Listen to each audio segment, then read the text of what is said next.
Picture this. It's November 24th, 1326, and the marketplace in Hereford, England, is buzzing like a rock concert gone wrong. The air is thick with the smell of sweat and anticipation. As nobles in their fancy cloaks, clergy clutching their crosses, and peasants elbowing for a better view all crammed together for a front-row seat to a spectacle of pure medieval brutality. At the center of it all is a creaky wooden platform, and on it stands a man who looks like he's been through hell already. Pale, gaunt, his once glorious clothes now rags hanging off his starved frame. This is Hugh Despenser the Younger, the guy who was basically the second most powerful man in England, the king's favorite, maybe even his lover. And today, he's about to meet an end so horrific it'll make your stomach churn. Welcome to WTF History, where we dig into the wildest, darkest, and downright insane stories from the past. Buckle up, because Hugh Despenser's tale is a twisted ride through ambition, betrayal, and a whole lot of medieval chaos. Let's take you back to where it all began, around 1286. When Hugh Despenser the Younger was born into a family that was already a big deal. His dad, Hugh the Elder, was a loyal right-hand man to King Edward I, a king who ruled with an iron fist and didn't take kindly to nonsense. The Despensers weren't just rich, they had connections, land, and a knack for playing the political game. Think of them as the medieval equivalent of a family with a private jet and a Rolodex full of senators. Young Hugh grew up in this world of privilege, learning early on how to charm, scheme, and climb the ladder of power. He wasn't just some spoiled, noble kid, though. He had a spark, an ambition that was practically electric. You could tell this guy wasn't going to settle for a quiet life in the countryside. When Edward II took the throne in 1307, the game changed. Unlike his dad, Edward I, who was all about conquest and control, Edward II was, well, let's just say he was more interested in his inner circle than in running a tight ship. He had a thing for picking favorites, guys that got way too close for the comfort of the old-school nobility. His first favorite, Piers Gaveston, was a smooth-talking noble who strutted in a court like he owned it. The barons couldn't stand him. It wasn't just his arrogance. It was the way he hogged Edward's attention, leaving everyone else out in the cold.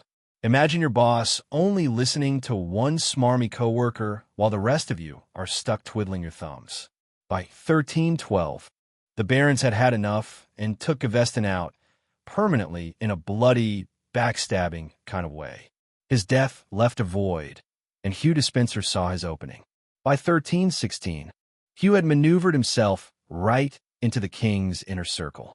He wasn't just a friend. He became Edward's chamberlain, a job that basically meant he was glued to the king's side. Every decision, every whisper, every favor went through Hugh. It's like being the guy who controls the guest list at the hottest club in town. To solidify his position, he married Eleanor de Clare, Edward's niece, which wasn't just a savvy political move. It came with the lordship of Glamorgan in Wales, a massive chunk of land that made him stupidly rich. It's like marrying into a billionaire family and getting a private island as a wedding gift. But Hugh wasn't content with wealth and a fancy title. He had a hunger for power that was borderline obsessive, and he wasn't shy about flexing it. This is where things started to get messy. Hugh didn't just play the game, he rewrote the rules. He used his influence over Edward to grab land and wealth like a kid in a candy store with no budget. Nobles, widows, even his own sister-in-law weren't safe. If there was a juicy estate or a valuable title, Hugh found a way to make it his, whether through shady legal tricks or straight-up bullying. It's like he was playing a high-stakes version of Monopoly, except instead of passing go, he was bankrupting entire families.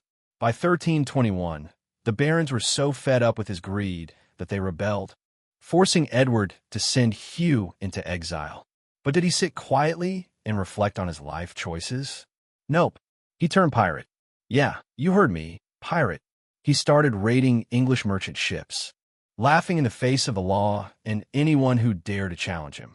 It's the kind of ballsy move that makes you wonder if he was a genius or just completely unhinged. When Edward crushed the rebellion in 1322, Hugh came swaggering back, more powerful than ever. He and his dad didn't just return to court, they took it over.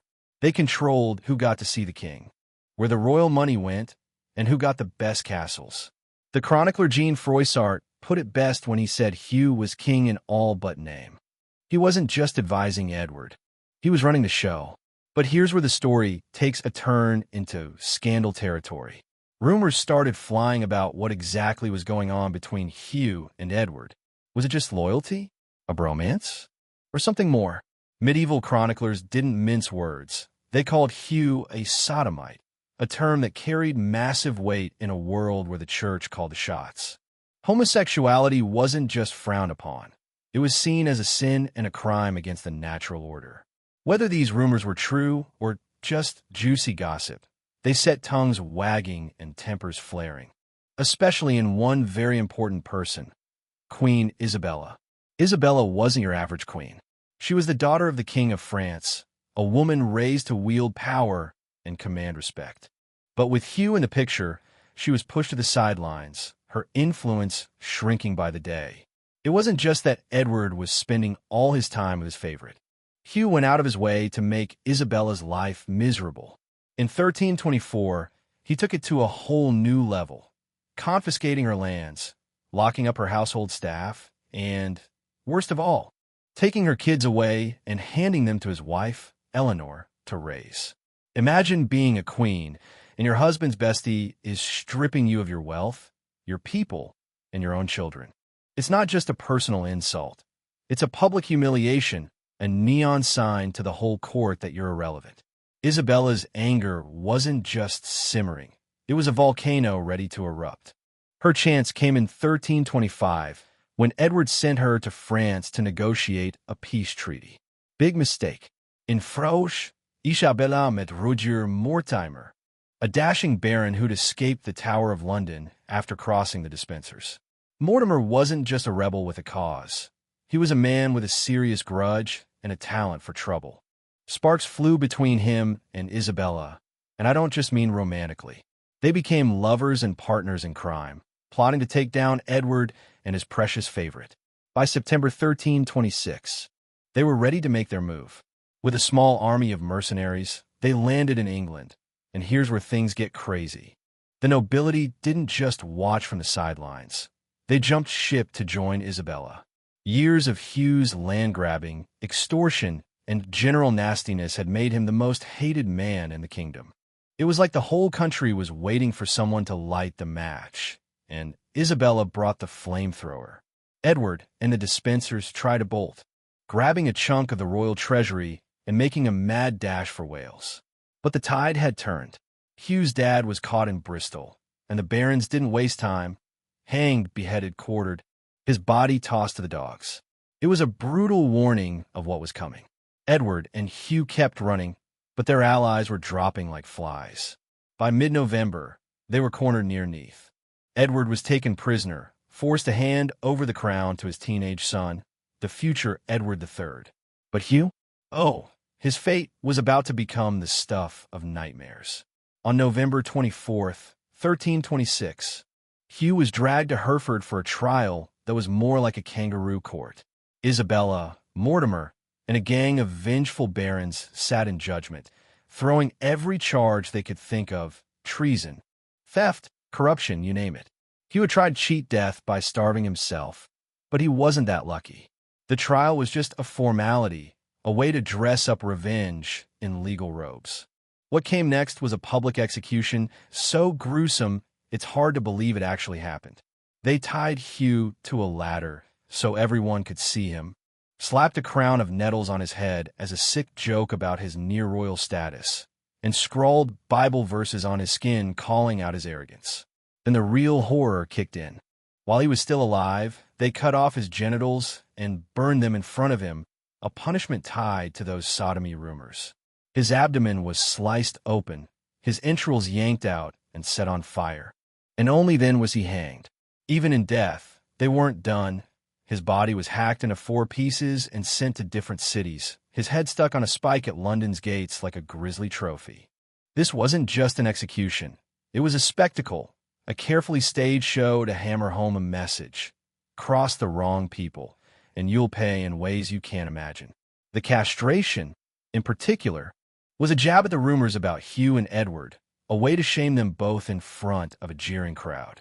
For years later, his widow, Eleanor, was allowed to scrape together what was left of him, a head, a femur, a few scraps, for burial. It's a haunting image, a woman piecing together the remains of a man who once held England in his grip. Edward II didn't escape the Grim Reaper either.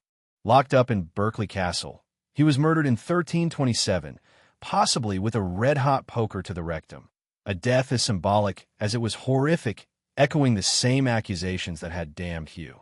This whole saga, Hugh's rise, his reign of greed, his brutal end, is one of the wildest chapters in medieval history. For centuries, he and Edward were the bad guys in the story. Edward, the weak king who let his heart rule his head. Hugh, the scheming favorite who bled the kingdom dry. But let's take a step back. Modern historians aren't so quick to buy the medieval gossip. Were Hugh and Edward really lovers? Or were those sodomy charges just a convenient way to smear them? Either way, there's no denying Hugh was ruthless, alienating everyone from barons to widows with his endless hunger for more. His story is a masterclass in what happens when you climb too high, too fast, and make enemies you can't outsmart. What makes Hugh Despenser's tale so gripping isn't just the blood and guts. It's what it tells us about power, loyalty, and the cost of crossing lines. His execution wasn't just about justice. It was a performance, a bloody warning to anyone dreaming of too much ambition. And here's the kicker. The people who took him down didn't exactly ride off into the sunset. By 1330, Edward III, now a teenager with a spine of steel, had had enough of his mom and her lover. He overthrew Isabella and Mortimer, sending Mortimer to the gallows. Ironic, right? The medieval world was a brutal merry-go-round, and no one stayed on top for long. So, here we are almost 700 years later, and Hugh Despenser's story still grabs us by the throat. He's been called the greatest British villain of the 14th century, a poster boy for corruption and betrayal. His life's been dramatized in plays, novels, even TV shows, always as the guy you love to hate. But maybe there's more to it. Was he a monster who got what was coming, or a product of a cutthroat world where you had to play dirty to survive? That's where you come in. Drop your thoughts in the comments. Villain, victim, or something in between. And if you're hooked on these insane historical deep dives, smash that subscribe button for more WTF history. The past is wilder than you think, and we're just getting started.